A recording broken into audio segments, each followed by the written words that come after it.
Hello students, I assume आप last lecture का revise करके आए रहेंगे। तो अब आगे बढ़ते हैं वेक्टर चैप्टर में। Today we are going to start with coplanar vectors. Now what are coplanar vectors? Two or more vectors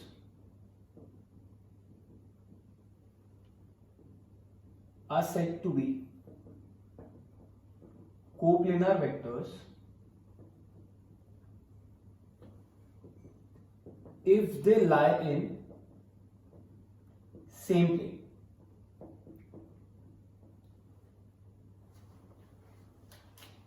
दो या उससे ज्यादा वेक्टर्स को कोप्लेनार वेक्टर्स बोलते हैं अगर वो एक ही प्लेन में लाई करें।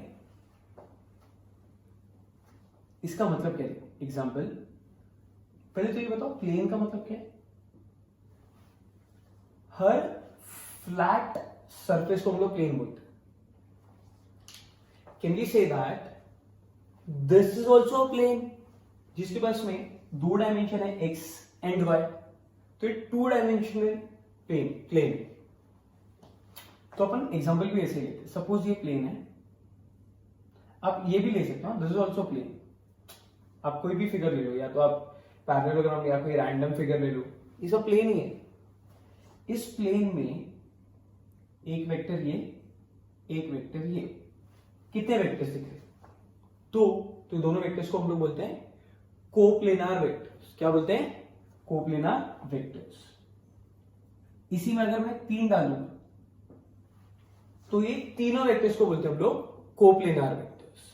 जैसे कि ये सपोज ये दो वेक्टर्स हैं, ये दोनों वेक्टर्स इसी प्लेन में लाई कर रहे हैं क्या? बोर्ड में ही, बोर्ड के अंदर ही लाई कर रहे हैं। आपको लग रहा है बोर्ड पे हैं, सो हम लोग इसको बोल सकते हैं these two vectors are called as coplanar vectors. और अगर तीसरा भी आ जाए, कैसा भी डायरेक्शन चलेगा, ये ऊपर जा रहा है, ये नीचे जा रहा है, ये इधर की तरफ जा रहा है, ये सब के सब कोप्लेनार ही, बिकॉज ये एक ही प्लेन में लाई कर रहे हैं। आगे एक और टॉपिक है which is called as linear combination. ये थोड़ा अच्छा टॉपिक है। और यहां पर एक और बात सीखना कि दो वेक्टर्स जो होते हैं ना, two vectors are always coplanar. मतलब दो वेक्टर्स हमेशा कोप्लेनार होते ही हैं, कंपल्सरी है। सपोज ये दो वेक्टर्स, इसको और सिंपल तरीके से समझना है तो ऐसा इमेजिन करते हैं, एक ये वेक्टर है, एक ये वेक्टर है। सो अभी आपको कितने वेक्टर्स विजिबल है? दो, एक इधर एक इधर। ये दोनों वेक्टर्स अलग अलग है, एक यहां जा रहा है, एक यहां जा रहा है। क्या दोनों वेक्टर्स कोप्लेनार है? हमेशा होंगे। अगर ऐसा रखा आगे पीछे तो भी होंगे, ये ऐसा ऊपर नीचे किधर भी रख लो, ये सब के सब कोई भी कैसे भी दो रख लो, ये दोनों कोप्लेनार है। ये समझने के लिए क्या करने का, vectors are free in space, एक इधर रख, एक इधर रख, और धीरे धीरे दोनों को पास में लेके आ जाओ। मैग्नीट्यूड डायरेक्शन कुछ भी चेंज नहीं हो रहा है, फ्री वेक्टर्स हैं, आ जाएंगे साथ में। और अब दिखेगा कि ये दोनों ऐसा कोई तो एक प्लेन होगा, उस प्लेन में लाई कर रहे हैं। अगर आप ऐसा रखोगे ना, एक ऐसा एक ऐसे, या ऐसा ऐसा, तो भी ये दोनों कोप्लेनार है। पास में ले आओ, इमेजिन कर लो एक फ्लैट सरफेस इन दोनों के बीच में, तो दोनों एक प्लेन में लाई करेंगे। So two vectors are always coplanar. दो वेक्टर तो हमेशा होते ही हैं, कोई भी दो। सपोज अगर मैं आपको 3 वेक्टर्स दे दूं, एक इधर है, दूसरा उधर जा रहा है, और तीसरा इधर जा रहा है, तो तीनों वेक्टर्स कोप्लेनार हैं। तीनों का तो पता नहीं, लेकिन दो दो तो पक्का है। ये दोनों पक्का है कोप्लेनार है, पास में ले आओ दिख जाएंगे। ये दोनों भी कोप्लेनार है, पास में लेके आओ देखो दिखेंगे। ये और ये भी कोप्लेनार है, पास में लेके आओ देख इन दोनों को, ये दोनों भी कोप्लेनार दिखेंगे। तो two vectors are always coplanar. 3 vectors हो भी सकते हैं या नहीं भी हो सकते, बाद में आएगा 3 वेक्टर के बारे में, चैप्टर में आगे जाएंगे तब। फिलहाल दो का याद रखो कि two vectors are always coplanar. अभी लीनियर कॉम्बिनेशन क्या है? लीनियर कॉम्बिनेशन बोलता है कि अगर एक प्लेन में दो वेक्टर्स ऑलरेडी हैं, ए बार एंड बी बार, और एक थर्ड नया वेक्टर आ जाता है सी बार, तो जो न्यू वेक्टर है, this new vector is linear combination of two vectors. जो नया वेक्टर है ये linear combination of two vectors है, मतलब कंबाइन किया होगा दो वेक्टर्स को तब जाके थर्ड वेक्टर बना होगा। एग्जांपल है ना, ये थोड़ा अश्लील है। सपोज ये छोकरा है, ये छोकरी है, ये दोनों दूर दूर थे, ये धीरे धीरे पास में आए, और अब ये दोनों एक कमरे में घुस गए। आप वेक्टर अज्यूम कर लो, एक वेक्टर था, दूसरा वेक्टर था, दोनों पास में आए और दोनों एक प्लेन में घुस गए। छोकरा छोकरी एक कमरे में। अब इस कमरे में कितने जन है? दो, छोकरा छोकरी। और बोलो अब अगर कोई भी थर्ड वेक्टर आएगा तो ये थर्ड वेक्टर आया कहां से होगा? इन दोनों की मेहनत से ही आएगा ना यार। तो ये थ्योरम बोलता है। देखो ये थ्योरम कैसा है। सपोज ये ए बार है, ये बी बार है, तो जो थर्ड नया वेक्टर आएगा will be the linear combination of these two vectors. इसको समझने का ट्राई करो। देख ये ए बार है, इधर से इधर तक, यहां से ऊपर जाता हूं, जो बाहर जा रहा था वहां जा रहा था, उसको मैं यहां पे ले आता हूं। फ्री इन स्पेस है ना, अंदर के साइड पे मूव कर लेते हैं और इधर ही लाके रख देते हैं, तो ये बी बार आ गया। और नया कौन सा है? सी बार, वो इन दोनों के बीच में रखा हुआ है, तो ये हो गया अपना सी बार। तो जो सी बार है, ये सी बार क्या है? बाकी दोनों का कॉम्बिनेशन है, ऐसा बता रहा है थ्योरम बोल रहे हैं। इसको प्रूव कर देंगे। इस लाइन को यहां से यहां ज्वाइंट कर लो और इसको इधर नीचे ज्वाइंट कर लो। इसके पैरेलल ये रखा है और ये वाला लाइन ए के पैरेलल रखा है। इधर से लेके इधर तक पूरा ए बार है, तो यहां से लेके यहां तक कितना होगा? कुछ टुकड़ा of A bar, let us से एम ए बार। इधर से इधर तक बी बार है, तो यहां से यहां तक क्या होगा? कुछ टुकड़ा ऑफ बी बार। अगर ए का ये डायरेक्शन है तो कुछ टुकड़े का भी यही डायरेक्शन आ रहा है। बी का अगर अपवर्ड डायरेक्शन था तो कुछ टुकड़े का भी अपवर्ड ही आ रहा है। ये एन बी बार है, तो पैरेललोग्राम के हिसाब से तो शायद अपोजिट वाला भी एन बी ही होगा। पैरेललोग्राम का property opposite sides parallel and equal. अब ट्राइंगल लॉ अप्लाई करते हैं। ट्राइंगल लॉ क्या बोला था? ऐसे ऐसे ऐसे नहीं ऐसे, तो C bar is M A bar plus M B bar. देख लो ध्यान से, ऐसे ही आएगा। This is called as linear combination. तो सी बार जो है वो कुछ ए बार ने मेहनत की, कुछ बी बार ने मेहनत की, और दोनों की मेहनत को कंबाइन किया तो सी बार। तो कमरे में छोकरा छोकरी मर्ज किया, नया वेक्टर आ गया। अब जरूरी नहीं है कि नया वेक्टर इधर ही हो सर, आप नया वेक्टर कहीं और बना के दिखाओ। तो देखिए इसमें बहुत सारे केसेस बना सकते हो। अपने ए और बी ऐसा लिया, कोई स्टूडेंट ऐसा भी तो ले सकता है कि सर अगर बी यहां के जगह नीचे के डायरेक्शन में होता, ऐसा होता, तब ये बी अगर यहां आके बैठता, तब कैसा डायग्राम बनता है? इधर से इधर तक ए बार, यहां से नीचे जाता हुआ बी बार,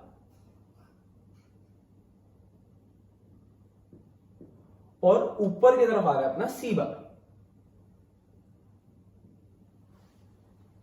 अपने को जो आंसर आया वो तो ट्राइंगल लॉ से आया था। इसमें तो ट्राइंगल बनने की उम्मीद ही नहीं है, लेकिन अपन शाणे हैं ना, अपन बना लेंगे।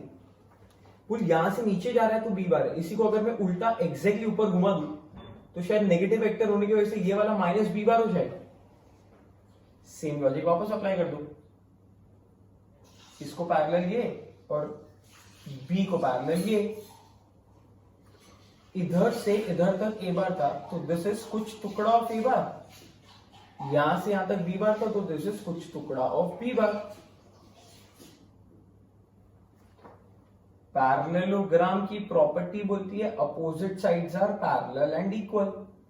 ये माइनस एन बी है तो ये भी माइनस एन बी हुआ। अब ट्राइंगल लॉ अप्लाई कर ले,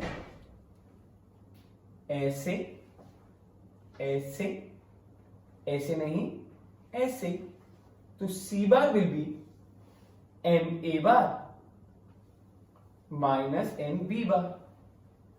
तो फर्क नहीं पड़ रहा है कि आपका ए का या बी का या सी का डायरेक्शन कैसा है, कोई भी डायरेक्शन में होने दे, हमेशा ये केस बनेगा। बस एक कंडीशन कि ए और बी आपस में कोलिनियर नहीं होनी चाहिए। कोलिनियर मतलब एक के पीछे एक, और लॉजिकल है ना। अगर ऐसे रहेंगे जैसे आपको मैंने बताया था एक छोकरा एक छोकरी है, तो अब जाके एक नया आउटकम आ रहा था। अब छोकरा छोकरा ही रहेगा तो आउटकम कहां से आएगा? लॉजिकल है ना, मतलब ये दोनों को कोलिनियर होना नहीं है, नॉन कोलिनियर रहेंगे तभी थर्ड वेक्टर आ पाएगा, वरना थर्ड आएगा ही नहीं। आई होप ये समझा। अब जैसा इस एग्जांपल में अपन ने लिखा है तो अपन ऐसा बोल सकते हैं कि C bar is the linear combination of two vectors. इसमें से पढ़ते हैं, C bar is a linear combination of two vectors A bar and B bar. कभी कभी क्या होता है प्लेन में ना ऑलरेडी तीन वेक्टर्स होते हैं, ए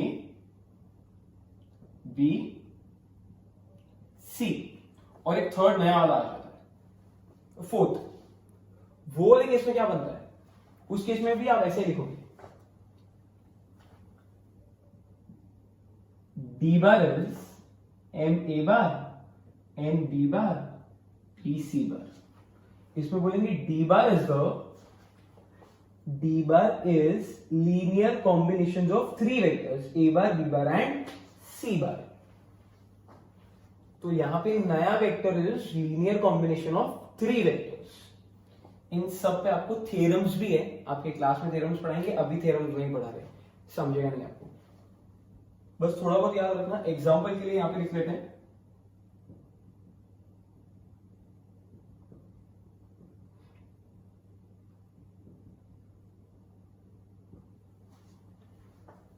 ये आपको समझ में आया रहेगा।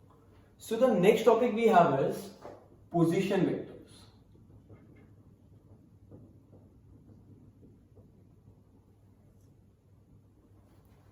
देख, पोजीशन का मतलब तो अपन को समझ में आता ही है।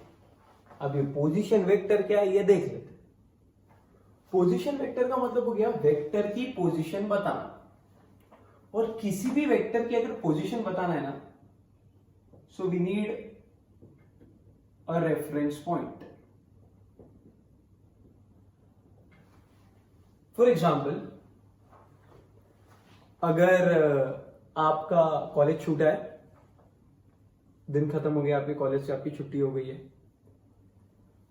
और आपको आपके किसी फ्रेंड को मिलना है, उसका फोन आता है, अरे तू किधर है, मेरे को दिख नहीं रहा है तू कैंपस में, तो आप उसको क्या बोलते हो? अरे अपने कॉलेज के बाहर जो शंभू पान वाला है ना, इसके यहां से मैं लॉलीपॉप ले रहा हूं। तो आप ना उसको एक रेफरेंस पॉइंट देते हो कि मैं शंभू पान वाले के रिस्पेक्ट में यहां पे खड़ा हूं। एक और एग्जांपल,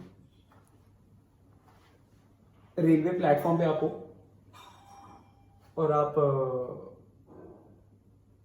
अपने फ्रेंड से पूछ रहे हो कि तू किधर है, या आपका फ्रेंड आपसे पूछ रहा है कि तू किधर खड़ा है, मेरे को दिख नहीं रहा है, तो आप उसको ना एक लैंडमार्क देते हो। अरे यार, बीच वाला जो लेडीज कोच आएगा ना, उसके बाजू में खड़ा होगा। So can I say that आपने अपनी पोजीशन उसको बताई यूजिंग अ रेफरेंस पॉइंट।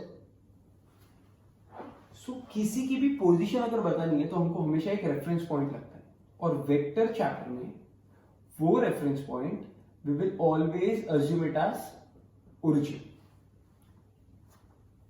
जैसे कि 3 एक्सिस है और ये अगर ओरिजिन, इस पॉइंट की अगर आपको पोजीशन बतानी है तो आप इस पॉइंट को इस पॉइंट से ज्वाइंट करके एक वेक्टर बना लोगे। जैसा आपने पहले भी पढ़ा है, वेक्टर के लिए 2 पॉइंट लगते हैं, एक initial point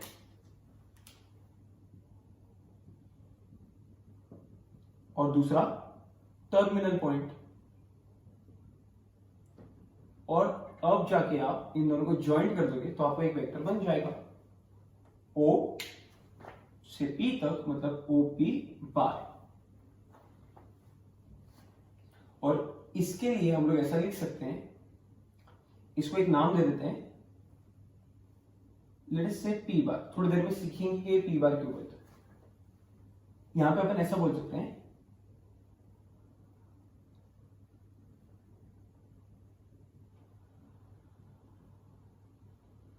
P bar is the position vector of point P with respect to origin। मतलब P bar जो है वो पोजीशन वेक्टर है। कौन सा वेक्टर है? Position vector. ये वो वेक्टर है जो पोजीशन बताता है। तो P बार पोजीशन बताएगा किसकी? पॉइंट P की। किसके रिस्पेक्ट में? ओरिजिन के रिस्पेक्ट में। सो OP बार, जिसका नाम है P bar, is the position vector. Vector की पोजीशन बताएगा। P bar is a position vector. Vector की पोजीशन बताएगा P बार। कौन से वेक्टर की? P पॉइंट की, जो आपने ओरिजिन के रिस्पेक्ट में ली है। सो आपने P की पोजीशन बताई विथ रिस्पेक्ट टू ओरिजिन। थोड़ा समझा होगा। इसको ना अदर वे राउंड भी रीड कर सकते हैं आप। इसको क्या रीड करते हो? ये इनिशियल A, ये B, तो हम लोग इसको रीड करते हैं AB बार। इसको आप ऐसा भी रीड कर सकते हो, AB bar is the position vector of B with respect to A। समझा रहेगा? या फिर अगर इसको सिंपली मैं बोलूं P bar, so P bar is the position vector of point B with respect to A। But हम लोग ये सब बोलेंगे नहीं जनरली, ऐसा सब हम लोग इसको डायरेक्टली AB बार ही बोलेंगे। इधर जब जब ओरिजिन का यूज करोगे तब आप हमेशा ये लिखोगे position vector. After position vector we need to understand how to write vector when 2 points are given. Express vector when 2 points are given.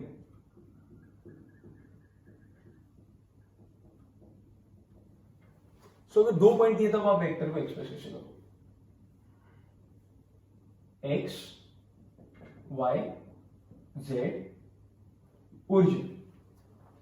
इधर A पॉइंट है, इधर B पॉइंट है। O से A को ज्वाइंट करोगे तो स्मॉल a बार आएगा। जैसे O से P को ज्वाइंट किया था तो स्मॉल p बार आया था। O से B को ज्वाइंट करोगे तो स्मॉल p बार आएगा। और लिखना पड़ेगा let A bar and B bar be the position vectors. ये पोजीशन बताने वाले वेक्टर्स हैं। किसकी पोजीशन बताएंगे? Points A and point B with respect to origin. A bar A की पोजीशन बताएगा ओरिजिन के रिस्पेक्ट में, कि ओरिजिन के रिस्पेक्ट में A यहां है, और B बार B की पोजीशन बताएगा ओरिजिन के रिस्पेक्ट में कि वो वहां है। So OA bar is called as A bar and OB bar is called as B bar। अब अगर मुझे AB बार फाइंड करना है, क्या फाइंड करना है? AB bar. How to find AB bar? Can we use triangle law and can we write OA plus AB is equal to OB। Substitute the values of OA and OB. So यहां से हम लोग को शायद AB बार मिलेगा B bar minus A बार. हम लोग हर बार 2 point से वेक्टर को ऐसे एक्सप्रेस करेंगे. जैसे अगर मैं आपसे बोलूं PQ को आप कैसे लिखोगे, तो आप बोलोगे Q बार माइनस P बार. अगर आपसे मैं बोलूं MN को आप कैसे लिखोगे, तो आप बोलोगे N bar minus M bar. Small लिख रहे हैं, देख रहे हैं, where P, Q, M, N are nothing but the positions बताने वाले वेक्टर्स. किस किस की? Q की, P की, N की, M की, अलग अलग जैसे जैसे जो रहेंगे. छोटे A और B हमेशा पोजीशन बताते हैं कैपिटल वाले की ओरिजिन के रिस्पेक्ट में. जब ये सब आप एक्सेस ओरिजिन इन्वॉल्व कर रहे हो तब. और अगर आपको पहले याद रहेगा तो अपने कई बार तो सिर्फ ऐसे ही ले लिया, ये बार इसका कोई लेना देना ही नहीं है इससे. आप पहले के लेक्चर्स रिवाइज करो अच्छे से, आपको समझ में आएगा कि कभी कभी वेक्टर को इनिशियल और टर्मिनल से एक्सप्रेस करते हैं और जब कुछ भी नहीं होता है तो डायरेक्टली एक्सप्रेस कर देते हैं. ये सब पढ़ाया हुआ है आपको, आप एक बार वापस गो थ्रू कर लेना. आई होप ये सब समझ में आया. अब एक एक्स्ट्रा चीज है जिसको बोलते हैं कंपोनेंट ऑफ अ वेक्टर. अब एक कंपोनेंट ऑफ अ वेक्टर का मतलब क्या है, ये भी एक नया टॉपिक है, आज खत्म कर लेते हैं, नेक्स्ट लेक्चर में सम स्टार्ट करेंगे. कंपोनेंट्स ऑफ अ वेक्टर का मतलब, सपोज P बार एक वेक्टर है 3i minus 7j plus 2k. So this 3 is called as component of I.